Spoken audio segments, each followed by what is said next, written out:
You're listening to Comic Reflections, episode 308. I'm your host, Nicholas Prom. And I'm Kurt Lloyd, who loves the way you intro the show, by the way. Oh, thank you, Kurt. Yeah. I've had a lot of practice. That's because we're on episode 308. 308. Although it's only our second episode together. Okay. So, Kurt, we have a guest in the studio this afternoon. Not only do we have a guest, we have one of my favorite people. Oh, yeah. Yeah, he's a good buddy of mine. A guest who's been on the show before with his co-stars on his podcast. But I'm going to turn the mic over to Colin Stapleton from Kansas City, Missouri. Oh, no. Kansas City, Kansas. Right. Sorry. That's okay. I forgot. There's two Kansas Cities. Right. I understand. I'm totally giving you the free pass. There is... and the stink eye. Yeah. Well, I mean, flyover country is flyover country, but when you're living there, there's delineations between what part of the flying over you might be doing. And right. I just want to remind people that Kansas did enter the Union as a free state. Oh. Unlike Missouri. Okay. But I have been a resident of beautiful Oregon now for almost 3 years. Yeah. I've gotten the opportunity to make new friends. Kurt, Nick. Yeah. That's you too. Yeah. Yeah. And there are even more than us. Yeah. Stephen Weber. I know there's a lot. More than this. Okay. That's pretty good. No, that was nice. I'll keep that in. So, yeah. So, anyway, I was supposed to keep this under a minute. Yeah, I lied. So, and that's pre-show talk. We're not supposed to No, open I know. We're not Pull back supposed the curtain. Peel back the curtain. Oh, I'm man. sorry, guys. All right. Pay no attention to the man behind the. I'm going to make a curtain. beeping noise so Kurt knows where to cut. Okay. But yeah. So anyway, what's your show and what do you guys do on it? Thanks. It's the worst comic podcast ever. In name only. And it's like The View. We try to keep it kind of open-ended. Or Oprah-ended. Or Oprah-ended, right. And so, yeah, so every week we are talking about, sort of new things, old things. So we like it. Jerry and John and I have been friends since middle school. And it's kind of our poker night. So we really love it. I think it's adorable because you're all old men. No, I really enjoy it. You guys talk about comic books on this program? We do. We talk about I'm kidding. all I listen kinds to of it every things. week. No, that's okay. Yeah, we do. We talk also about movies and comic-based television and video games and our children and how much we enjoy our community. Yeah. I do I have a side project, a side podcast that I do with Jerry, who's one of your castmates on the Worst Comic Podcast Ever. That's right. And available on the same feed as your show and this one is the Marvel Saga, going issue by issue through the Marvel Saga 25th anniversary series from the 80s and going through those early years of Marvel Comics history, of the Marvel U. But do you mind if I just pause this podcast right now and go check out those others and then come back to this one? Yeah, sure. All right. Oh, yeah, we'll wait. Okay, thanks. Yeah. But the issue you chose for us to talk about today, it's kind of timely because in last week, as the date of recording, this episode will come out a couple weeks from the day of recording, but last week, Harlan Ellison, the famed science fiction writer and curmudgeon, passed away at the age of 84? That is correct. I don't understand that. Harlan Ellison was 84 when I was 12. Right. I mean, he was a crotchety old man forever, but he was It's like also telling me that George R.R. Martin is 35. Isn't he? No, it's just impossible. Yeah. Yeah. But Harlan Ellison was one of not only the most prolific and greatest writers in science fiction. He was also a very vociferous and loud voice in science fiction and comic book fandom. Love him or hate him, you couldn't ignore Harlan. Yeah, so I think Harlan, one of the things that he brought to the table was being a product of, his era. He, was great at self-promotion. I also think that Harlan Ellison, more than a lot of different sci-fi writers that we know about today, I think he was a true comic geek. And I think he loved the medium. And I believe that, when I saw the tributes pouring in on the interwebs from other comic creators like Colleen Duran and Bill Sienkiewicz, people who had personally spent time with him. Things were very heartfelt, but you think about it, and outside of maybe just a couple others, there aren't really novelists that hang out with comic creators today. Right. I think another exception was Ray Bradbury. He was also a champion of comics and a lifelong fan of them. Yeah. But yeah, there's a stuffy attitude that you can find in a lot of folks in the hard science fiction community that looks down their nose at comic books. Sure. And Harlan was definitely the opposite. Yeah. He loved the form since he was a kid and loved it till he died. Right. And he didn't collaborate in comics comparatively all that often. He was more of a prose writer. Right. But a champion of the medium, absolutely. Yeah. And the possibilities we can do with it. So we tip our hats to and raise our glasses to the late, great, controversial Harlan Ellison. The issue we're talking about today is The Incredible Hulk, number 140, cover dated June of 1971. According to Mike's Amazing World of Comics, it went on sale March 8th, 1971. We've got a great cover here, penciled and inked by Happy Herb Trimpe. Colin, you want to tell us describe that cover a little bit? Yeah, sure. So it's from this era of Hulk covers where like the title of the story is oftentimes incorporated into the cover image. And this particular one has the Hulk on top of this granite block that has carved into it, "The brute that shouted love at the heart of the atom." Now, if that isn't like a great sci-fi title, I don't know what is, but it's amazing. There's a lot. Trimpe, is Trimpeing it up. There's lots of great undefined motion within the picture. The rubble is amazing. It gives you some perspective on perhaps the hand coming up over the top of the Hulk. And so anyway, it's an iconic cover to me just simply because of Herb Trimpe, but then having the giant red circle down in the lower right corner that exclaims Harlan Ellison strikes again, it's an eye grabber. Yeah. Now this issue continues a storyline that began, I think, in the same month in Avengers number 88, also plotted by Harlan Ellison, wherein you guys have read that issue? Avengers 88? I did not read that to get up here. Oh yeah, no problem. I just did a little extra credit. Yeah, super. Digging. But the Avengers, as a subplot in the Avengers, I can't remember, they're dealing with some voodoo thing or some weird thing in the jungle, but they stumble across this alien Cyclop who has captured the Hulk and just shrinking him down. And then like the Avengers defeat Cyclop or turn tail sent away by him, I can't recall, even though I read it this morning. But anyway, that's just the getting the Hulk to where he's at. The Hulk is being shrunk down by Cyclop, this alien who serves these dark H.P. Lovecraftian gods. And he's examining the Hulk for his own dark scientific purposes. But he shrinks him down. Oh, during his battle with the Avengers, he shrinks the Hulk accidentally down to microscopic level. And he enters this microverse, this tiny world on a dust mote. And we have to say, unfortunately, this is not the microverse that the Micronauts end up in. Right. It's just like, there's two limbos. There's the limbo that the dire wraiths, that Rom sends the dire wraiths to, and then there's limbo that Illyana Rasputin lived in. Wouldn't it have been cool if she'd have controlled the dire wraiths down there? Yeah, that would have been a great With Sim and storyline. Astier and those guys? Yeah. That would have been cool. Credits for this story. Sorry. It's The Brute That Shouted Love at the Heart of the Atom. And what a great title. Plotted by Harlan Ellison. Scripted by rascally Roy Thomas. penciled by Herb Trimpe, inked by Sam Granger.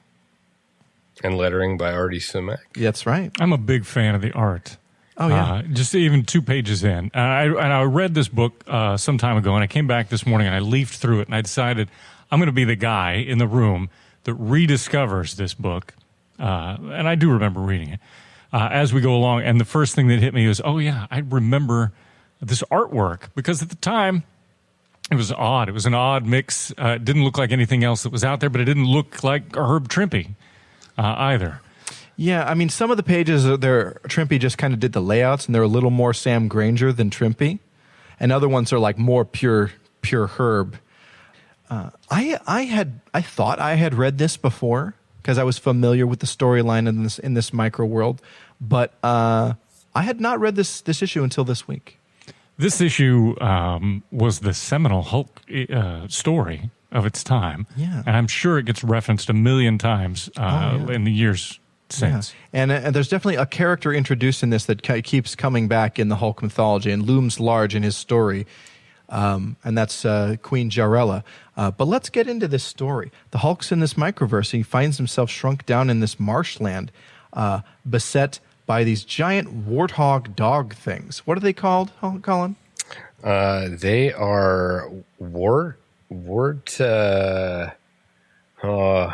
I saw it. Hang on. You know what? Don't worry about that name. We won't get hung up on it because it gets mentioned later. But these giant warthog dog things. And Hulk snaps off the tusk of one of these and impales it in this beast. And then he saves this city that's laid siege by these creatures. And they're just animals. He kicks the crap out of a whole mess of them at tiny Hulk size. They're huge. And he's a tiny Hulk. But then the people cheer. And he's the hero to this tiny kingdom. That's right. And so that's when we are introduced to Jarella. Yeah. And she is the one that points out that the Hulk has defeated all of these Warthos. Yes. The Warthos. There we go. The space javelinas. Yeah. Hey, folks, we're going to take a quick promo break. And when we come back, we're going to finish the rest of this Hulk story. After a long day of criminal activity, there's nothing I like better than to sit down and listen to the old radio. Wait a minute, that's not a radio, it's... Plastic Man! Plastic Man! Plastic Man!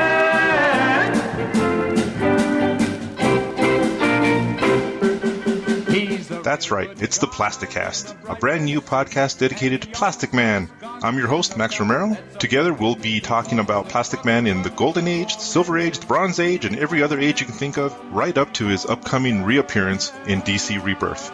We'll also be talking about any Plastic Man news that might be coming up, and his appearances in every media from comics to cartoons. Whew. Makes me woozy just to think about it. I hope you'll join me to talk about the longest arm of the law, here on the Plasticast, here on the Fire and Water Podcast Network. Plastic Man! Plastic Man! Are you tired of pesky elements like story and artwork interfering with your comics enjoyment? Do you want to hear more of what you really spend your hard-earned dollars on? Advertising space?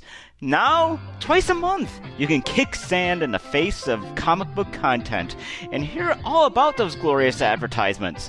As a special side attraction to Justice's First Dawn, Count Dante's Black Dragon Society Adcast will bring you 4 comics worth of ad discussion. Please join your host, Mike Peacock, and a hodgepodge pages worth of special guests as we investigate the appeal of comic book advertisements, stamps, jewelry, 8-tracks, iron-on shirt decals, video games, house ads for other company titles, and even snack cakes. This flood of content will be worth every penny.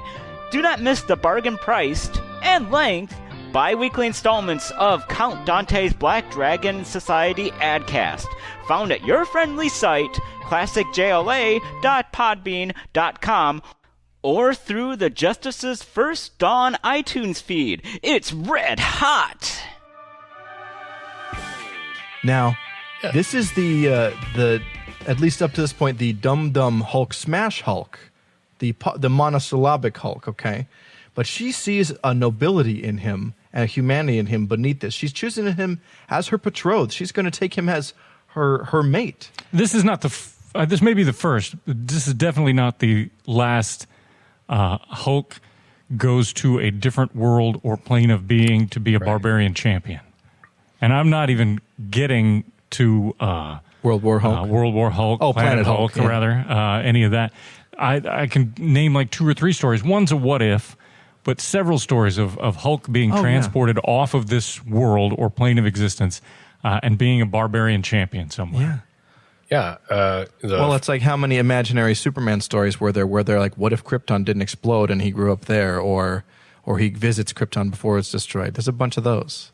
If it's a good trope, it's a good trope. It is a fun theme. I can't think of any of these stories that disappointed. Yeah. So Jarella calls upon her wizards, says, can you cast a spell on him so he can speak our language? And the spells, the wizards, the 3 of them, they start chanting stuff to say, holy moly, HOLIMOLI. And they start doing their incantations. And we also, sorry to interrupt, right in the middle of this, we get an Arthur C. Clarke quote. Do it. Give us the quote. Any smoothly functioning technology will have the appearance of witchcraft. I mean, that's like in a comic book. Yeah, I love it. Anyway. My favorite part of the page, though, is that it is the first of back-to-back quotes. Yes. Says Arthur C. Clarke said that. And then says, Shazam. Billy Batson said that. That's pretty good. I love that. I love that because Roy and Harlan, big fans of the original Captain Marvel, just like me. This spell doesn't just teach the Hulk how to speak the language on the world of Jarella's world. It gives the Hulk Banner's brain. Now, the beast, the keen intellect, cool, even temper of Bruce Banner is in the strong, powerful body of the Hulk, and the Hulk digs it. He's immediately digging it. Yeah. Yeah, and the outfit that they provide for him is awesome. Yeah, he's got a cape. Yeah. Who thought Hulk in a cape would look cool? Super cool. Yeah, it's a Conan mercenary character that just kind of came in and out in 2 or 3 issues, and it is an awesome, the big belt with the great big gold belt buckle and the giant sword. Yeah. Does Hulk need a sword? He could just have it because it looks cool. Hulk slice. Yeah. Yeah. But Hulk looks like the king of Volusia, or whatever. And I dig it. But all is not joyful in Valeria's kingdom. Or not Valeria. Oh, my gosh. You got me talking about Conan. That's what I'm doing. In Jarella's kingdom. Because she has, is it her brother? I think it's her brother. Yeah. He is plotting a coup. And at this point in the story, Hulk has given up on the idea of getting back. He's looked at their alien technology or their microscopic universe technology. He's given up on going back, and he's decided, I'm going to just stay here. I'll be your champion. I'll be your king. I'll marry you, Jarella. This is going to be home. And then the brother starts jumping him. Yeah, what's his name? That is...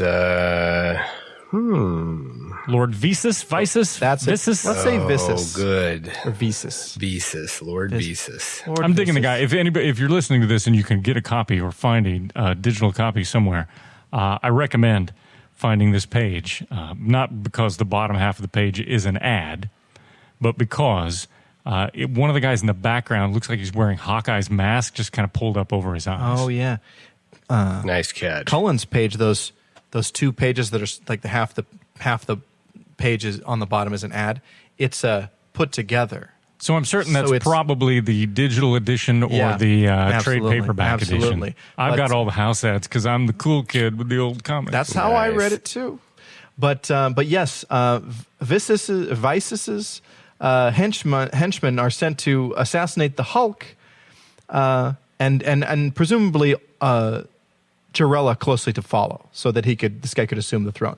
But Hulk makes short work of these guys, kicks the crap out of them, leans on one guy to find out who's behind this. He gives up, the traitor Visus, and Hulk exposes Visus and sentences him to exile in the Outlands. Vices says, sentence me to death because my life is worth nothing now. And he's like, no, it's precisely that's why you shall have it. Which is such a regal, it's, I don't know, it does go back to like Conan or King Kull. It really feels like that. I dig it. So he's banishes this guy, and then he's preparing to marry Jarella. It may be the most traditional Robert Howard barbarian adventure of all the Hulk barbarian adventures. Yeah, it maybe reads so. like that. It plays out with the court of intrigue and, Right. and all of that. Yeah. Well, as you remember, this is what, 71? Roy Thomas is writing Conan as well at this time, adapting those stories. Isn't that right? I think that's absolutely right. I think that was starting in 70 or 71. So yeah. For sure. Yeah, so, it's definitely in his wheelhouse.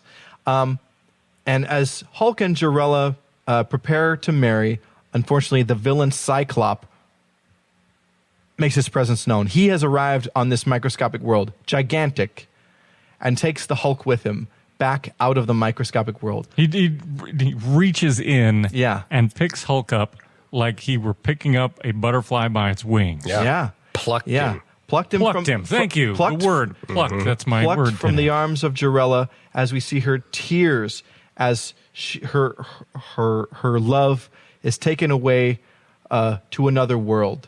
And we return to Cyclops' laboratory, and where Hulk is rapidly growing back to normal size. And of course, Hulk and Cyclops do battle. And Do they really do battle? well, Hulk just kicks the crap out of him. Yeah. And then the dark gods that Cyclops serves come for him because Hulk, I think, was meant to be a sacrifice or something to them. But since Cyclops failed, they'll take him. So Cyclops is dead, and Hulk, having smashed Cyclops' machinery, not only did the coming back to normal land, the MCU, 616, whatever we The want. 616. Yeah, There we go. normal land. I like normal land. That's pretty Yeah, nice. yeah. I'm going to book my vacation. Sorry. Yes, not only did it make him, Now he's back to the brutish Hulk. it fogged his mind and Banner went away. Yeah, and he smashed Cyclops' machinery, so he can't send himself back in there. But we know Jarella's world is a dust mote on the shreds of Hulk's purple pants.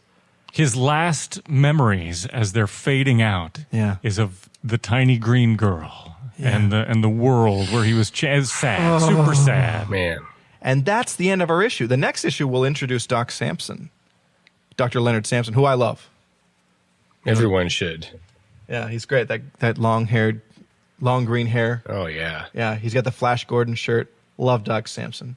And then he went all weird for a while. He went 90s, right? When he went with the ponytail. That was in the late 80s when John Byrne had that brief run on the book. That's right. That's right. He had, Doc had the sleeveless red Michael Jackson outfit. Yeah. And a ponytail. That was how I was introduced to Doc Samson. Can you believe it?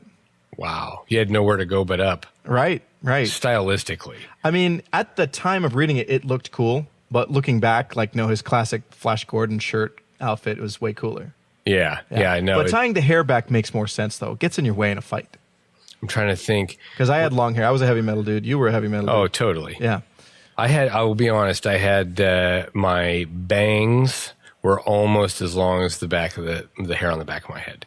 I was more of like this skater mashup, but I still loved me some thrash, some Anthrax but you and Steven, you take deep dives into the dark underbelly of metal. Oh, yes, our friend Steven Weber.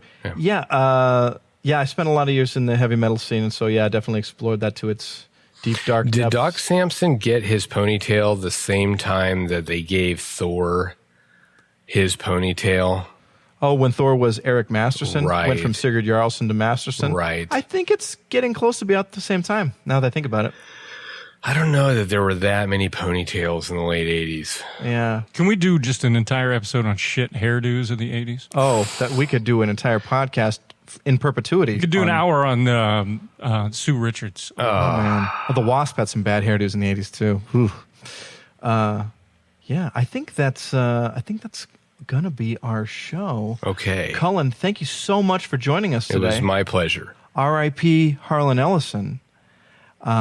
For the most heady of Hulk stories to date of 1971. Prior to that, they were pretty.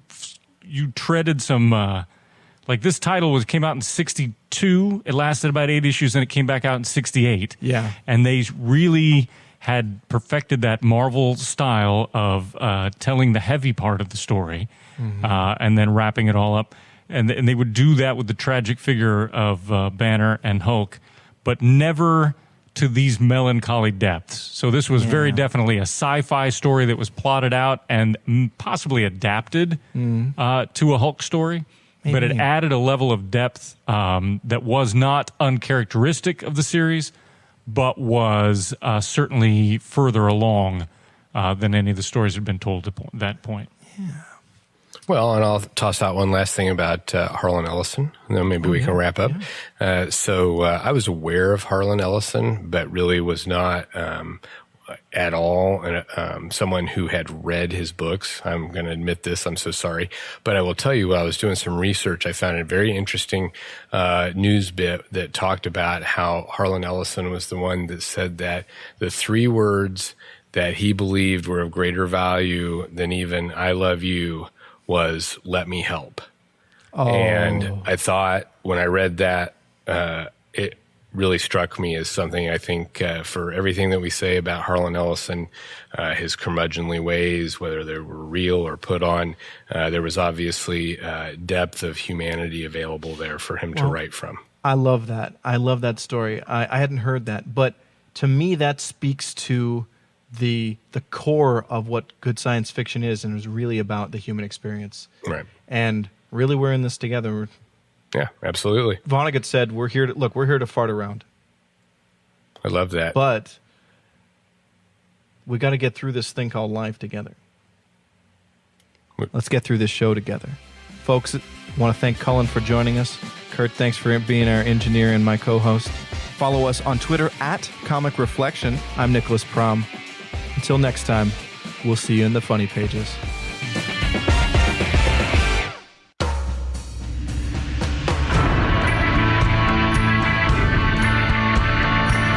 Warlord Worlds, a fan podcast devoted to the comics of writer and artist Mike Grell, including The Warlord, John Sable, Green Arrow, Starslayer, and Shaman's Tears.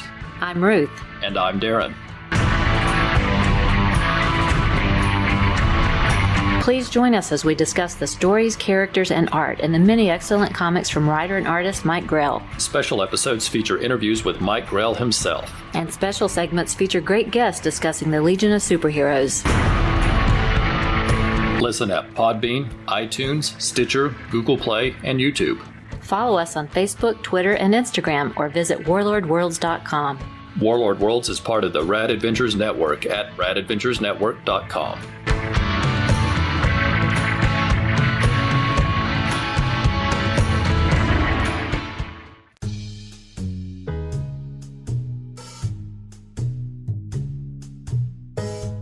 Can I get a tall chai? And a large black coffee. And I suppose you're here with no agenda, as per usual? On the contrary, I'm here for comics. I think I can help all of you. Hello, I'm the caffeinated Clinton Robinson, and I host a podcast called Coffee and Comics. On this podcast, I summarize, review, and discuss comic book issues, stories, and related media, usually in the span of time it takes to have a cup of coffee. Sometimes I'm joined by a guest, and sometimes I'm flying solo. So pour the coffee, take a sip, and turn up the volume as you listen to the Coffee and Comics Podcast. Available on iTunes, Stitcher, and directly on coffeeandcomicspodcast.blogspot.com. And remember, this is where the comics are never too old and the coffee is never too cold.